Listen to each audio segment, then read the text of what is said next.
I never wanted their money. I never asked for their love. But when I finally broke free, they launched a smear campaign so convincing even I almost believed it. You need to hear how far they went. When I hit the floor at work, everything went dark. 1 second I was standing by the printer, reaching for a folder, and the next, nothing. Just black. Later, I was told my coworkers panicked, called 911 instantly, and that's the only reason I was still alive. When I woke up, I was staring at harsh fluorescent lights, wires taped to my chest, and a steady beep beep beep that didn't feel real. But it was.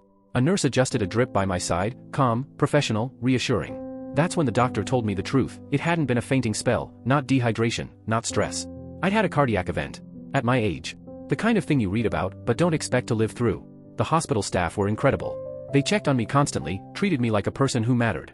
But when hours passed and no family appeared, they gently told me they'd already contacted my emergency contacts. My parents. I told myself they'd come. I told myself I just had to wait.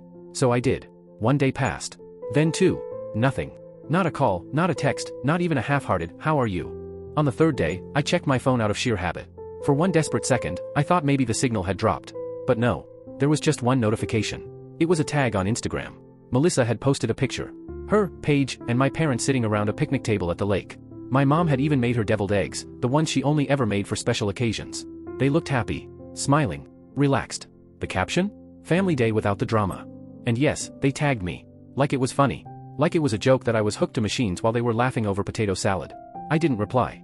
I didn't cry. I just stared at the screen until it dimmed in my hands. Something inside me closed that day.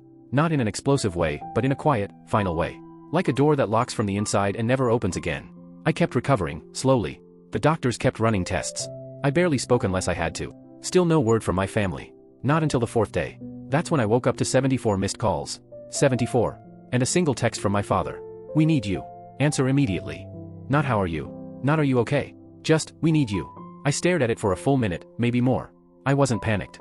I wasn't angry. I wasn't anything. Just empty. Like I'd run out of emotions for them altogether. And then I remembered a number. One I hadn't dialed in months, but had never deleted. Saved under a name I never changed, BMPS. My grandfather.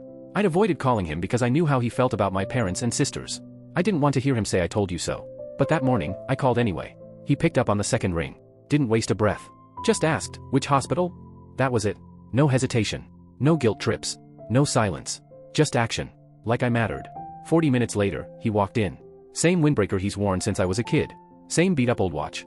Same face that always looked like nothing surprised him anymore. He sat down, gave me one long look, and said, "So, they finally broke you, too, huh?" I didn't even ask how he knew. I just nodded. He stayed with me the entire day. Talked to my nurse. Asked real questions. Paid for one of the tests my insurance had denied, quietly.